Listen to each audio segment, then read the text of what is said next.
کسی بہترین اردو داں کا جملہ نہیں بلکہ یہ اللہ کا قرآن ہے۔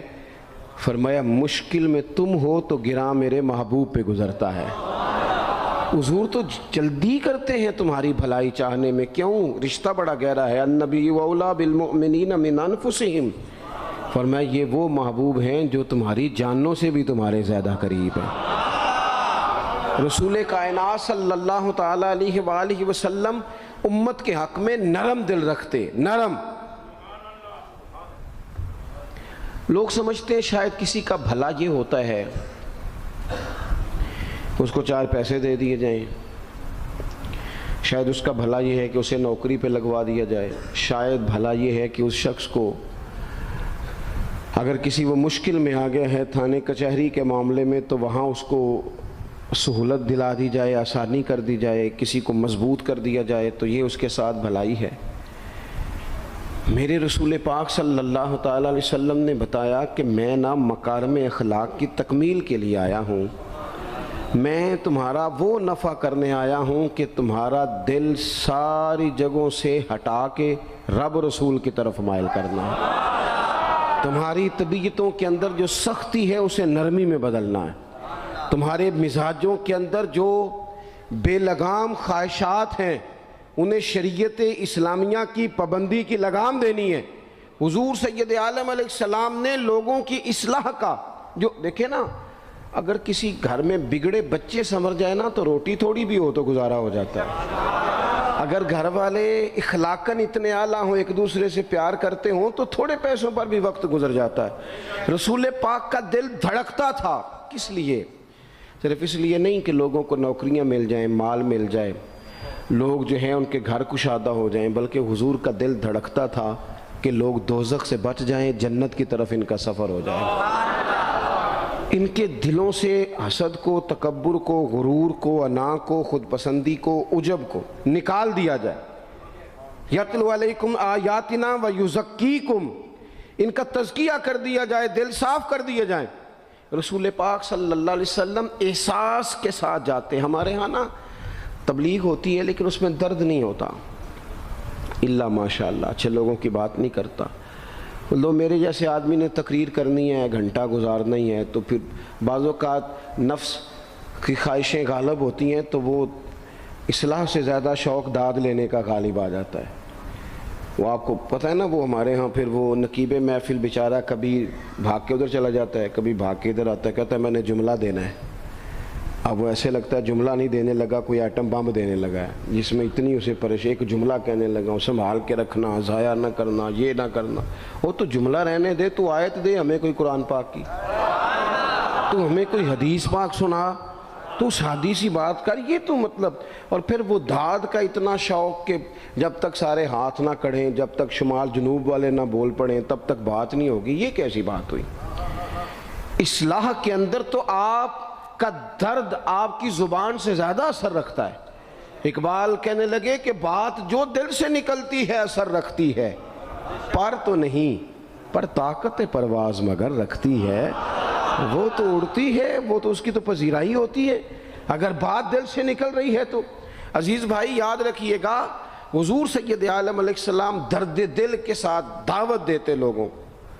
10 دن حضور نے طائف میں قیام کیا ہے، ایک بندے نے بھی کلمہ نہیں پڑھا، الٹا انہوں نے روڑے مارے، تکلیف دی۔ حضور واپس آ رہے ہیں، صحابی ساتھ ہیں، باغ میں بیٹھ گئے، اتنی صحت مبارک پر انہوں نے معاذ اللہ تعالیٰ سنگ باری کی کہ خون مبارک بہہ رہا ہے۔ فوراً عرض گزار ہوئے، یا رسول اللہ صلی اللہ علیہ وسلم آپ دعا کر دیں یہ تباہ ہو جائیں۔ فرشتہ بھی حاضر ہو گیا، حضور آپ دعا کریں یہ تباہ ہو جائیں۔ لیکن محبوب کے دل میں نرمی ہے نا امت کے لیے، اگرچہ یہ ساری امت دعوت ہے اس وقت، پر اس وقت بھی نرمی ہے۔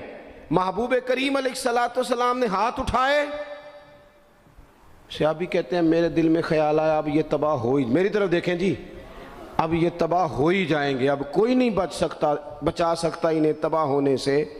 لیکن حضور نے کیا کہا اے اللہ انہیں ہدایت دے دے، انہیں پتہ ہی نہیں یہ کیا کر رہے ہیں۔ فوراً عرض کی یا رسول اللہ ایک نے بھی کلمہ نہیں پڑھا، ایک نے بھی کلمہ نہیں پڑھا۔ کبھی پتھر مارنے کے والے کے لیے بھی دل میں احساس ہوتا ہے، ہمیں تو کسی نے کچھ بھی نہیں کہا، کوئی گالی نہیں دی، کچھ نہیں کہا، پر ہم سخت کیوں ہیں بھلا؟ وہ ہمارے پیچھے نہیں چلتا ہاتھ باندھ کے، جی میں ہاں نہیں ملاتا، تو ہمارا دل اس کے لیے سخت ہے۔ دو ہی تو بندے ٹھیک ہے دنیا میں، ایک میں ٹھیک ہوں اور ایک جو میری ہاں میں ہاں ملائے پوری، وہ ٹھیک ہے۔ دونوں ہاتھ باندھ کے پیچھے چلے، تیسرے کو میں کیسے ٹھیک ہونے دیتا ہوں؟ میرا مزاج ہی نہیں، اللہ ماشاءاللہ ہماری طبیعت ہی نہیں ہوتی ایسی۔ خدا کے بندو، جب دل کشادہ ہوں، طبیعتیں کھلی ہوں، پھر اس طرح کا تھوڑی مزاج ہوتا ہے۔ کریم محبوب صلی اللہ علیہ وسلم سے عرض کی، حضور ایک نے بھی نہیں کلمہ پڑھا اور پھر بھی آپ کے دل میں اتنی وسعت ہے، آپ ہدایت کی دعا کر رہے ہیں، 10 دن لگائے ایک شخص بھی نہیں آ رہا۔ تو محبوب کیا فرمانے لگے؟ کریم فرمانے لگے، مجھے پتہ ہے انہوں نے تکلیف دی ہے، ایک نے بھی کلمہ نہیں پڑھا، جلدی نہ پریشان ہو جایا کریں۔ کچھ لوگ جلدی کچے جملے بوئے، ساڑی قوم نہیں ٹھیک ہو سکتی جی، ایسمو لگتا کچھ نہیں ہو سکتا دی، یہ نہیں ٹھیک ہو سکتے، فلانے نہیں ٹھیک ہو سکتے۔ شکوہ ظلمت شب سے تو کہیں بہتر تھا، اپنے حصے کی کوئی شمع جلاتے جاتے۔ اللہ کے حبیب صلی اللہ علیہ وسلم سے عرض کی، یا رسول اللہ صلی اللہ علیہ وسلم ایک بھی نہیں مانا اور آپ نے پھر ہدایت کی دعا کی؟ تو یہ میرے محبوب کا امید کا طریقہ ہے۔ کریم فرمانے لگے، اگر آج یہ نہیں مانتے تو پھر بھی تباہی کی دعا نہیں کرنی، یہ نہیں مانتے تو ان کی آنے والی نسلیں مان جائیں گی، مان جائیں گے لوگ۔ اپنے دل میں جب آپ نرمی لے آتے، ہمارے نا سینکڑوں نوجوان گناہوں میں چلے گئے ایک ایک علاقے سے۔ جو آدمی گناہ میں مبتلا ہوتا ہے نا، وہ سخت تکلیف میں ہوتا ہے۔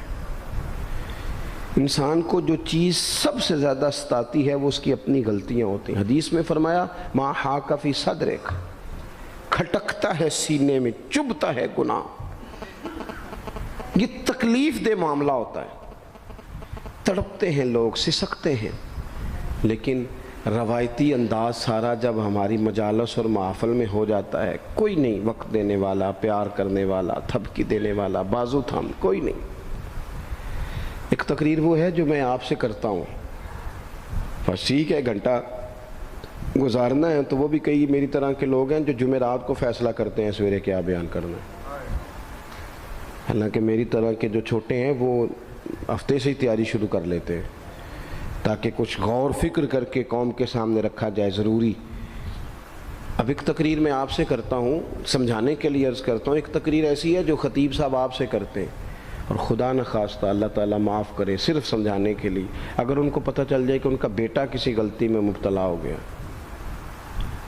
تو پھر بھی اسی طرح ہی داد و تحسین کے لیے لاش پش کر کے تقریر ہوگی؟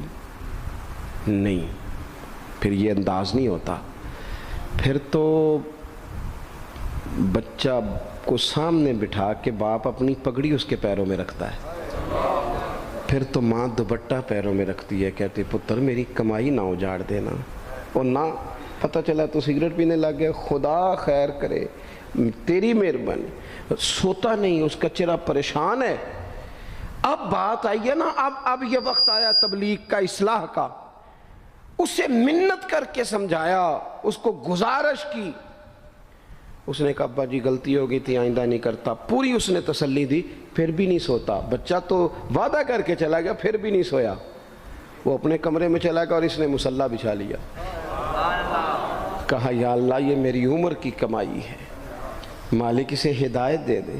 او بھائی جب تو اس انداز میں ملت کے ہر بیٹے کی اصلاح کرنے لگے گا، اور اس سے مراد صرف خطیب واعظ ہی نہیں، حضور نے ہم سب کے ذمہ لگایا تھا بلغ عنی ولو آیا، ہم سب کی ذمہ داری ہے لوگوں کے لیے، لوگوں کو قائل کریں۔ مجھے بتاؤ اپنی ذات کے حق میں قائل کرنا ہو تو کرتے ہیں کہ نہیں؟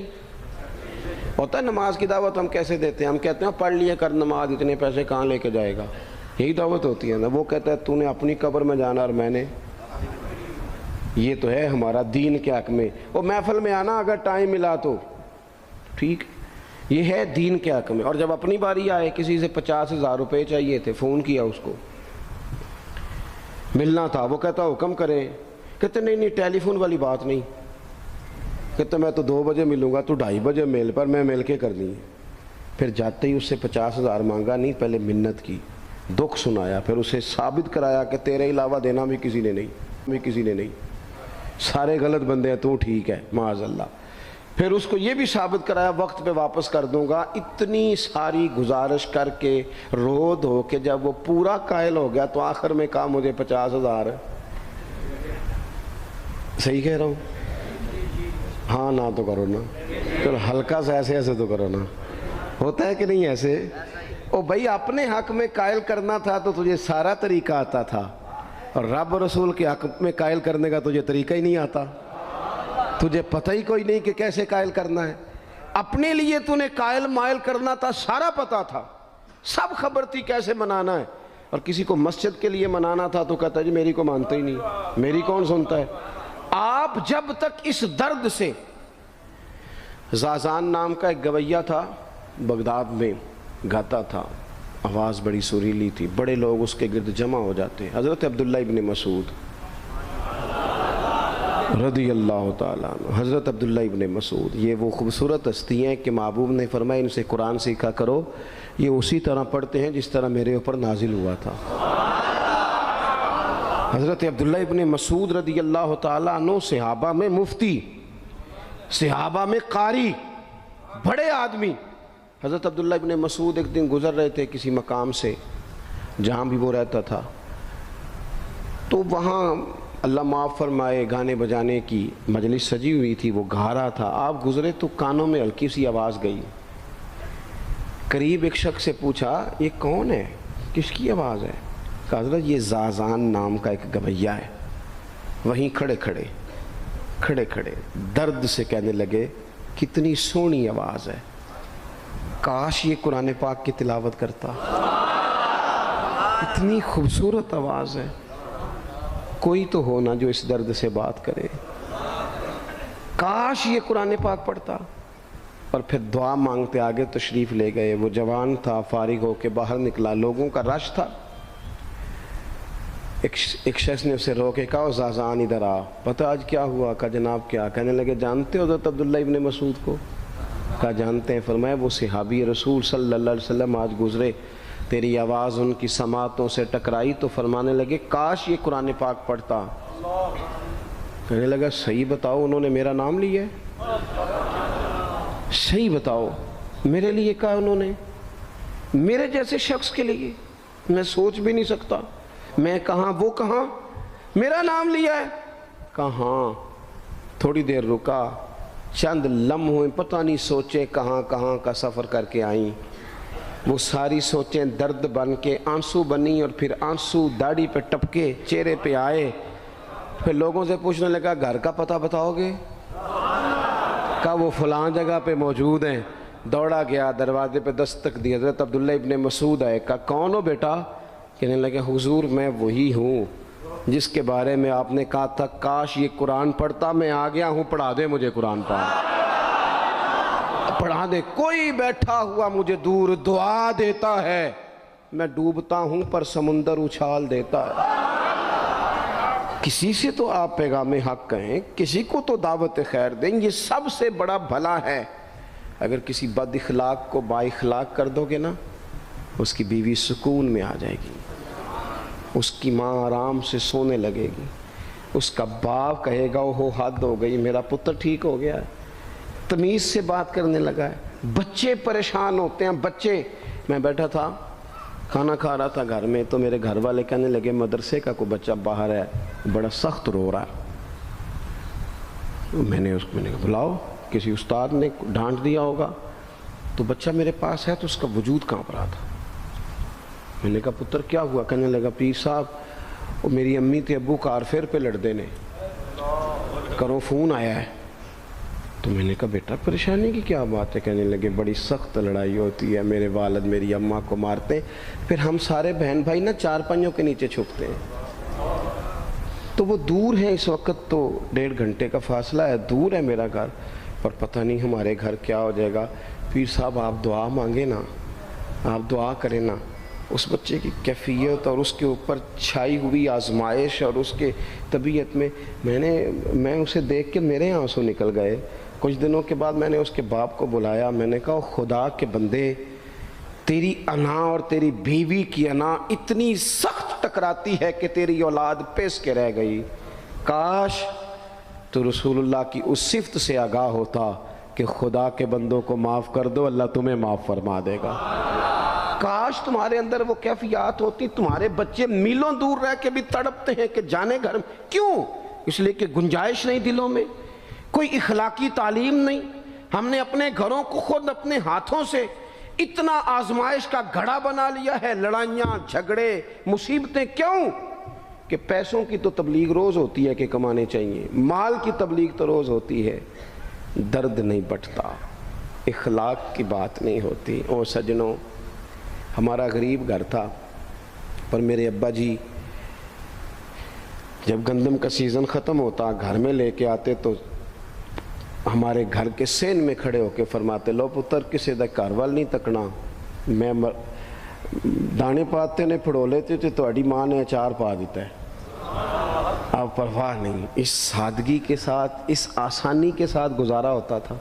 میں نے ایک دفعہ کہا، میں نے کہا ابا جی لوگ بڑا بڑا پیغام دیتے ہیں، پیسے کماؤ پیسوں، آپ نہیں دیتے پیغام، چلیں یہ بتا دیں کوئی شے پسند نہیں کھانے میں؟ کہنے لگے بیٹا بھوک لگی ہو تو ہر شے پسند ہو، نہ لگی ہو تو نخرا ہی نخرا، اگر طلب ہوگی تو یہ بھی تمہیں نفع دے گا، لیکن اپنے گھر میں سکون رکھنا، اطمینان رکھنا، اس ٹینشن سے اپنے ایک دوسرے کو اخلاق کا سبق پڑھائیں، دلوں کی نرمی کا درس دیں، تھوڑی سی کوشش کریں جس سے ہمارے گھر بچ جائیں۔ اور اگر کوئی بندہ گناہگار نظر آئے تو اس پر تنقید نہ کریں، تنقید نہ کریں، مجھے صحیح بتانا، دل پہ ہاتھ رکھ کے۔ خدا نہ خواستہ کسی کا بچہ بچی معاذ اللہ، اللہ بچائے سب کو، بگڑ جائے تو کیا وہ چوک میں کھڑے ہو کے چسکے لے لے کے بتائے گا کہ بچہ میرا بگڑ گیا ہے؟ بولو سارے، بولو جلدی سے۔ تو پھر پڑوسیوں کا بچہ بگڑا ہے تو پھر چسکے کیوں لیے؟ گلی میں کسی کی بیٹی سے معاذ اللہ خدا نہ خواستہ کوئی ایسی غلطی ہو گئی تو جگہ جگہ باتیں کی، تیاں سانجیاں نہیں ہوندیاں؟ اپنے بچے کے بارے میں جب تو کہتے چھپ جائے بات، دیکھنا۔ حضرت سیدنا جنید بغدادی کہتے ہیں میرے ماموں تھے حضرت سری سختی، میں اپنے ماموں سے ہی بیعت تھا، انہی کی خدمت میں رہتا تھا۔ فرماتے ہم جا رہے تھے، ایک دن انہوں نے چھڑی پکڑی ہے، ایک ہاتھ میں مجھے تھاما، تھوڑا آگے گئے تو رش تھا، چند لوگ کھڑے تھے، تو حضرت سری سختی مجھ سے کہنے لگے جنید دیکھ تو صحیح رش کیوں ہے؟ تو میں گیا تو ایک نوجوان شراب پی ہے، معاذ اللہ نشے میں دھت لیٹا ہے، ارد گرد لوگ کھڑے، اور وہ چونکہ پوری طرح اس پر نشہ غالب ہے تو اول فول باتیں کر رہا ہے، لوگ بھی اس کے ساتھ جو ہے وہ ہنسی مذاق کر رہے ہیں، اس کا مذاق اڑا رہے ہیں، رش ہے۔ میں نے آگے کہا حضور دفع کریں، ایک شرابی لیٹا ہے، لوگ بھی مذاق اڑا رہے ہیں اور بس ایسے شغل لگا ہوا ہے۔ سارے لوگ تماش بین نہیں ہوتے۔ ہاں حضرت فرمانے لگے نہیں جنید ایسے کیسے چلے جائیں، چل نہ مجھے لے چل۔ کہتے ہیں بوڑھے شیخ، ہاتھ میں نے تھاما تو وہاں لے گیا، حضرت نے لوگوں کو ڈانٹا چلو دوڑو۔ پرانے زمانے میں لوگ بزرگوں کی حیا کرتے تھے، سب لوگ وہاں سے چھٹ گئے۔ کہتے ہیں مجھے فرمانے لگے جنید جا پیالے میں پانی لا۔ کہتے ہیں میں ایک پیالے میں پانی بھر کے لایا، انہوں نے اپنے بوڑھے ہاتھوں سے اس کا منہ دھویا، اس کے چہرے پہ پانی ڈالا، اس کا منہ صاف کیا، پھر اسے کھڑا کیا، اسے گھر بھیجنے کو کہا۔ کہتے ہیں وہ وہیں ایک کونے میں سائیڈ پہ ہو گیا تو حضرت نا منہ دھو کے نا تھوڑی دیر چپ کر گئے، پھر 2-3 لمحے گزرے تو ان کی آنکھوں میں زور زور سے آنسو ٹپکے اور ہاتھ اٹھا کے کہنے لگے مالک میں تیرا کمزور بندہ ہوں، میں منہ دھو سکتا تھا، میں دل تو نہیں نہ دھو سکتا، جو میرے اختیار میں تھا میں نے کر دیا، باقی تو مقلب القلوب ہے، کر نہ کرم۔ یہ کسی ماں کا بیٹا ہے، کسی خاتون کا شوہر ہے، او بھائی جو نشے پہ لگ جائیں ان کے بچے باپ کے ہوتے ہوتے یتیموں جیسی زندگی گزارتے ہیں، لوگوں کے مانگ کے کپڑے پہنتے ہیں۔ کسی نے کہا تھا اگر دشمن سے زیادہ بدلہ لینا ہو تو اسے قتل نہ کرو، نشے پہ لگا دو۔ معاذ اللہ، اتنا لوگوں نے، کتنا عام نشہ ہو گیا۔ کہا اللہ میں نا منہ دھو سکتا ہوں، دل نہیں، دل تو دھو سکتا ہے، دھو دے۔ کہتے ہیں یہ کہہ کہ حضرت اٹھے تو میں نے عرض کی حضور ویسے منہ دھویا کیوں آپ نے؟ تو فرمانے لگے اس لیے دھویا ہے کہ جب تک منہ سے بدبو آتی رہے گی جتنے لوگ سونگتے رہیں گے اس کے شرابی ہونے کے گواہ بنتے رہیں گے، میں نے اس لیے دھو ڈالا ہے کہ ہو گئے پیچھے جو ہو گئے مزید گواہ نہ بنے، حضرت سری سختی کہتے ہیں میں نے، حضرت جنید بغدادی کہتے ہیں میں نے اسی رات تہجد کے وقت اٹھ کے حضرت کو وضو کرایا، میں نے ان کا بازو تھاما، میں ہی ان کو مسجد میں لے کے گیا۔ کہتے ہیں جب ہم مسجد میں پہنچے تو وہ کل دوپہر والا شرابی ہم سے پہلے مصلی پہ بیٹھا تھا۔ کہتے ہیں میرے دل سے آوازیں نکل رہی تھی، شیخ دیکھ لو پھر مالک کتنا کریم ہے، آپ نے منہ دھو ڈالا تھا، رب نے دل بھی دھو ڈالا، کرم فرما دیا۔ کوئی ہو نا جو ایسا کرے؟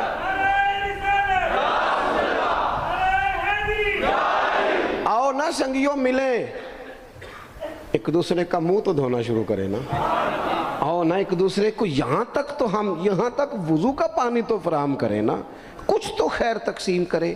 اخلاق کی تربیت کا میں دیکھتا ہوں ہمارے وطن میں اضطراب ہے، بے چینی ہے، اس طرح کا ماحول بنایا گیا ہے کہ لوگ ایک دوسرے کے حق میں سخت ہو گئے ہیں، مزاجوں میں تلخیاں ہیں، لڑتے جھگڑتے ناراض ہوتے لوگ، بگڑتے کوستے ڈانٹتے شکوے کرتے لوگ۔ شکوہ جو ہوتا ہے نا یہ بندے کو بے چین کر دیتا ہے، شکر بندے کو سکون میں مبتلا کرتا ہے۔ شکوے آزمائشیں اپنے دلوں میں وسعت لائیں، ایک دوسرے کو اصلاح کی طرف لائیں، ایک دوسرے کو پیغام دیں، ایک دوسرے کی تربیت کریں، تھوڑا سا حوصلہ، تھوڑا سا صبر، تھوڑی سی گنجائش اپنی طبیعتوں میں پیدا کریں۔ اپنے بچوں پر سب سے زیادہ نگرانی یہ کریں کہ ان کا اخلاقی معیار کیا ہے۔ اگر میں اور آپ خدا نہ خواستہ بچوں کو صرف یہ تربیت دیں گے نا کہ وہ پیسہ پیسہ پیسہ پیسہ، شادیاں بھی پیسے دیکھ کے کریں گے، تو یاد رکھنا پھر ایک دن وہ یہ بھی کہیں گے کہ ابا کاش تم کو ڈھابے کا کام کرتا تو آج ہمارے پاس بھی پیسے ہوتے۔ پھر باپ سے بھی پیسوں کا ہی مطالبہ ہوگا، پھر لوگ ماں باپ بھی پیسوں کے لیے چھوڑ کے چلے جاتے ہیں۔ پھر جب آپ نے تربیت جس چیز کی تھی تو نتیجہ بھی تو وہی برآمد ہوگا۔ یہ تو نہیں ہو سکتا کہ بندہ بیج کوئی اور لگائے اور درخت کوئی اور نکلے، یہ ہو نہیں سکتا۔ اگر ہم اپنے باپ سے روز جھگڑا کریں گے 5 مرلے کے لیے تو یاد رکھنا پھر ہمارا بیٹا 1.5 مرلے کے لیے بھی جھگڑا کرے گا، پھر معاملہ اس طرح کا مرتب ہوگا۔ ایک دوسرے کو اخلاقی پیغام دینا ضروری ہے۔ آخری بات آپ کی خدمت میں یہ عرض کرنی ہے اور یہ میری خواہش ہے کہ آپ اس پر زیادہ توجہ کریں گے انشاءاللہ۔ آپ سارے ویڈیو بنائیں، مجھے کوئی اعتراض نہیں، پر مہربانی کریں دیکھیں تو میری طرف نہ۔ جب آپ لائیو چلاتے ہیں تو پھر اسی کو دیکھتے ہیں، وہ پھر کہتا ہے کہ یہ کمنٹس آ گیا تو دوسرا آ گیا۔ اللہ کرے میری بات آپ کے دل میں اتر جائے، آپ تھوڑی سی توجہ کریں۔ میں کیا عرض کرنا چاہتا ہوں، غور کریں میرے بھائی۔ ملک میں نا مہنگائی تیزی سے عروج پکڑ گئی ہے، اور مہنگائی جب ہوتی ہے نا تو امیروں نے تو مال بیچنا ہوتا ہے تو ان کا دگنا ہو گیا تو وہ تو اور امیر ہو گئے، تو غریبوں کے لیے مشکلات بڑھ گئی ہیں۔ جو طبقات بیچارے تنخواہ دار تھے، کمزور تھے، میری طرف دیکھیں جناب، وہ اور کمزور ہو گئے۔ ہمیں زیادہ تو نہیں لیکن اتنا ضرور کرنا چاہیے۔ یہ قرآن پاک دے دیں جی مجھے دے دیں، لے لیا تشریف رکھیں آپ۔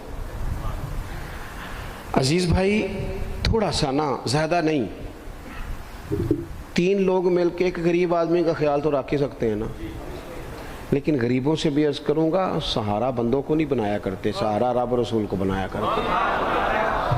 کسی سے تھوڑی سی مدد لینا تو ٹھیک ہے، چلو آگے جانے کے لیے تھوڑا سا سہارا لے لیں کہ اب مشکل ہے تو یہ کراس نہیں ہو رہا رستہ، تھوڑا سا سہارا تو لے لیں۔ لیکن جو لوگ مستقل سہاروں پہ آ جاتے ہیں ان کا تو پھر اپنی طاقت ہی ساری ختم ہو جاتی ہے۔ گردن کو جھکا دیتا ہے خیرات کا پتھر، جہاں میں مانگنے والوں کے سر کبھی اونچے نہیں ہوتے۔ تھوڑی سی ہم نے ایک دوسرے کی مدد کرنی ہے۔ جو لوگ زیادہ مالدار ہیں ان سے میری گزارش ہے کہ تھوڑے سے خرچے کم کر لیں، اپنے ہاتھوں سے تقسیم کریں۔ یہ چھوڑ دیں کہ وہ میرے چچا کے جو بیٹے ہیں وہ میرے ساتھ اچھا سلوک نہیں کرتے، وہ فلانے ہیں، وہ ان کا سلوک اگر وہ کریں گے تو اللہ سے اجر لیں گے۔ آپ اگر ان کو محسوس کرتے ہیں نا وہ غریب ہیں، ماموں کے بیٹے، چچا کے بیٹے، گلی والے، محلے والے، تو تھوڑا تھوڑا کر کے اپنے بھائیوں کی مدد کرنی شروع کریں۔ دیکھو عید پہ کپڑے تھوڑے لے لو نا، ویسے بھی سوٹ کی ضرورت تو صرف عید پڑھنے کے لیے، بعد میں تو کپڑے بدل کے گوشت کرتے ہیں، تو بچے ویسے سوئے رہتے ہیں سارا دن، تھوڑی سی نا اپنے اضافی خرچے کم کریں. غربا کی تھوڑی یہ عید گزری تھی نا چھوٹی تو شادیاں شروع ہو گئی تھیں. میرے پاس لوگ بہت زیادہ آتے ہیں، چونکہ نیک آدمی سمجھ کے اچھا گمان کر کے لوگ دعاؤں کے لیے کہتے ہیں، تو ان کے دکھ سن کے نا تو کئی دفعہ سوچتے ہیں کہ یار یہ جو امیروں نے اتنے مہنگے مہنگے ہوٹلوں میں روٹیاں کھائیں، اتنی مہنگی مہنگی گاڑیاں پجارو، یہ اللہ کے حضور جواب بھی تو دینا ہے نا. ہم نے ایک دوسرے کا خیال چھوڑ گئے، دو چار باتیں سوچ کے نا، وہ جی اس کے گھر میں 3 لوگ ہیں، کام کیوں نہیں کرتے؟ وہ خدا کے بندے کرتے ہیں کام، لیکن محنت سے نہیں ملتا، خدا کے فضل سے ملتا ہے. تیرے اوپر فضل ہے، تجھے اب باتیں آتی ہیں، لیکن کئی دفعہ سارے بھی کریں تو رزق جب ہی آتا ہے جب رب چاہتا ہے. ایک تو وہ لوگ ہیں جو ہاتھ پھیلا کے مانگ لیتے ہیں، ایک سفید پوش ہوتے ہیں لا یسألون الناس الحافا، جو لپٹ لپٹ کے سوال نہیں کر سکتے. ان کو دیکھیں، بالخصوص اپنے بہن بھائیوں میں، قریبی رشتہ داروں میں، پڑوسیوں میں تھوڑی تھوڑی لوگوں کی مدد کریں اور اپنے خرچے بتدریج کم کریں. خواہش تو بچوں کی طرح ہوتی ہے، ایک خواہش پوری کریں تو دوسری پیدا ہو جاتی ہے، دوسری پیدا کریں تو 4 خواہشیں اور کھڑی ہیں. یہ نفس تو بچے کی طرح ہے. اپنی خواہشات تھوڑی کم کر کے، یہ حکومتوں سے آپ امید نہ رکھیں. ہمارے ملک میں جتنی سیاسی جماعتیں حکومتیں کر چکی ہیں یا کر رہی ہیں، ان سے کوئی توقع نہیں. یہ بیچارے تو اپنے جھگڑوں سے ہی باہر نہیں آتے، انہیں کیا خبر کہ غریب کہاں بستا ہے. جب تک بندہ وہاں سے ہو کے نہیں نا گزرتا جو اصل جگہ ہے. تمہیں یہ جو تم اے سی والے کمروں میں بیٹھ کے اور جناب نیسلے کی بوتلیں رکھ کے پریس کانفرنس کرتے ہو، تمہیں کیا پتہ ہو، تمہیں کیا خبر ہو کہ بچوں کی فیس دینی ہو تو بوڑھے ماں باپ پہ کیا گزرتی ہے. تمہیں کیا خبر ہو کہ عید آ گئی ہے تو بوڑھے کس طرح مشورے کر رہے ہیں کہ اگر عید کر کپڑے نہ کر لیتے ساس گلا کرے گی. تمہیں کیا خبر ہو کہ کچھ غریب ایسے بھی ہیں جو بیچارے رات کو مشورہ کرتے ہیں کہ صبح ناشتے میں گھی کہاں سے لانا ہے، بچوں کے پراٹھوں کے لیے تو گھی بھی نہیں ہے، گندم امیر شہر کی ہوتی رہی خراب اور بچی کسی فقیر کی فاقے سے مر گئی. خدا را مہربانی کریں، گنجائش پیدا کریں. بندہ کبھی بھی جیب کا سخی نہیں ہوتا. بخاری شریف میں پورا باب ہے کہ بندہ غنی دل کا ہوتا ہے. اپنے دل کا غنا اپنے اندر لائیں. جب آپ کا دل سخی ہو جائے گا ساری چیزیں ٹھیک ہو جائیں گی. اللہ تعالیٰ مجھے اور آپ کو توفیق